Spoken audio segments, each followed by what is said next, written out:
Halos bilyong tibunin ng binit sa wakas. Nandito ka na. Yo, shout out guys, another song naman tayo, another tutorial. So ilang taon na tong na-release, no? Pero maganda pa rin talaga pag pinakinggan mo, lalo sa suki pa ito sa radyo, no? Maririnig nyo halos parati ito, araw-araw. Ang title ito ay Dumaloy by Sud. Ewan ko tama pag-pronounce, vocalist ata nila yan itong si Sud, no? S-U-D, capital S-U-D. And then ang title ay Dumaloy. Di ako nagkakamali, pandemic time pa to nang nirelease itong kantang to. Pero madali lang ito guys. At siguro magtuturo rin tayo ng with K-pop version. First, medyo mahirap lang mag-umpisa, pero ang second version ay yung with K-pop. So start tayo kagad. Ito intro, lagyan natin ng kulay ang intro. So E flat. So dito, gawin natin C ang position. Dito, 6 fretboard yan. Okay? So E flat, note ng E flat ang ginamit eh. So ganito, lagyan natin ng note. So pluck. Itong dalawa lang, 5 port, okay? 5 port. So ganyan ano, 5 port. So intro hold lang, okay? So 6 fret yan 6 fret. So kaya na pala magbilang i-pause nyo lang para mabilang nyo na sakto. So C ang position, ito dalawang bass lang. 5 port. So 5 port. Kaya na ba lang kung anong style ang gagawin nyo. Ito ba? Kung meron kayong pick, bang. Okay? Then, pasok ang verse.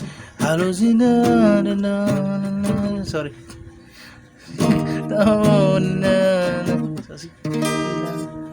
Then, ang second chord ay G sharp. So, 4th fret, okay? So, E flat, G sharp. And the strum, okay, down, up, down. So, pasimplin natin down, up, down.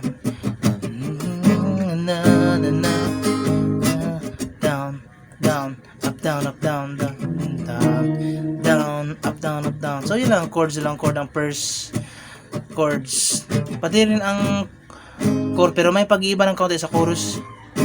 And, dito tayo ng chorus. Yan ang verses, yung intro, dalawa. Ito lang, sa original na audio eh.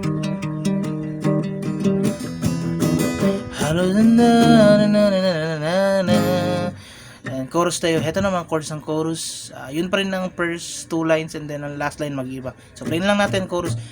Sa lakas, nandito ka na.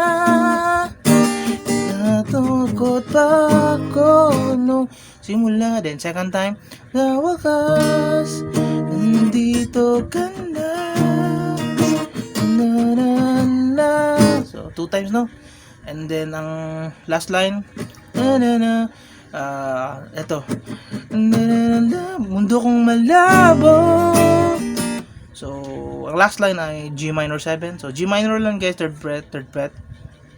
Okay, and then remove tong ito. Yan. So ganun, F sharp minor, third fret. Remove ito. Yan. Mundo kong malabo. Then G sharp ulit. Malayan mo. So yan no. Ang chorus, madali lang naman, parang inulit lang, pero ang last line, mundo kong malabo. Ginalayan mo. And then repeat lang verse, chorus. And then sa instrumental part, dito tayo ng after na second chorus. So after na second chorus, play natin yung may magpuplot trumpet. So play natin ang bridge part, instrumental. So ito ang chords, E flat, then G sharp, and then ang third chord ay G minor 7, yung kay na. Then change ka agad ng G sharp. Hold ng G sharp. Okay? Hold ng G sharp hanggang last chorus. Saan ka na? Sa wakas pala. So play natin ulit ang instrumental. So ikat. Then G sharp, down, up, down. Then G sharp minor 7, G minor 7, then change ka agad G sharp. Hold lang hanggang mag last chorus, hold lang. Sa wakas, hindi. So yan ang lahat ng chords no capo version. Diretso tayo ng with capo naman. So dito simple version, mas simple version dito first fret. Bilisan lang natin para di maabot ang 10 minutes. Yan. So dito simple version to. So first fret ulit capo, then hold ng D ang intro.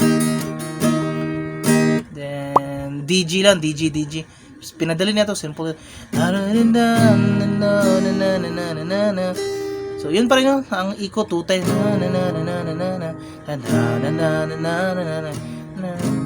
Sa verse, yan pa rin verse, DG lang. Then chorus, halos ulitin lang. Yung pag-iba, play na lang natin. Wakas, nandito ka na.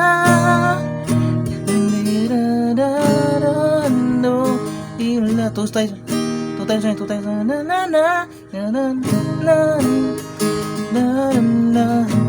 Then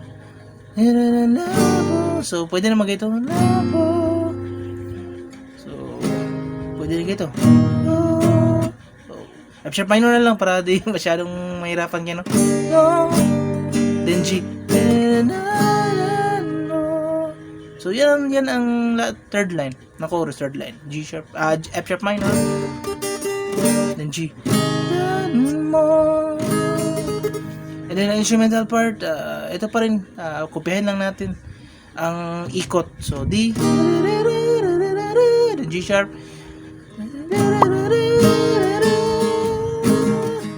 then G sharp, F sharp minor,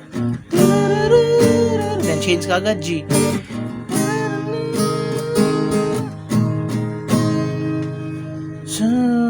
So yan na lahat guys, no? Ang mag-iba lang ay itong chorus instrumental part, pero pareho lang ikot 2 times yung chorus. Eto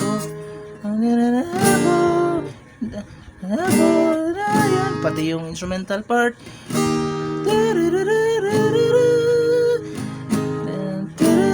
Then change kagad G. So yan ang with capo version. Siguro madali lang naman sundan. Medyo pinilisan lang natin kasi baka umabot ng 10 minutes gaya ng dalawang upload natin, tatlo. Umabot ng 10 minutes eh. So ito 8 minutes lang, pinilisan lang natin. So yan na lahat with capo version. Yung kanina no capo, kaya na bala mag timing. Pati yung intro sa no capo kanina, maganda rin yung intro. 5-4 halos na kaya na bala mag timing yan. So yan na lahat, no? Title ay Dumaloy by SUD. So yan muna tutorial. See you sa mga next na uploads natin guys. Bye bye.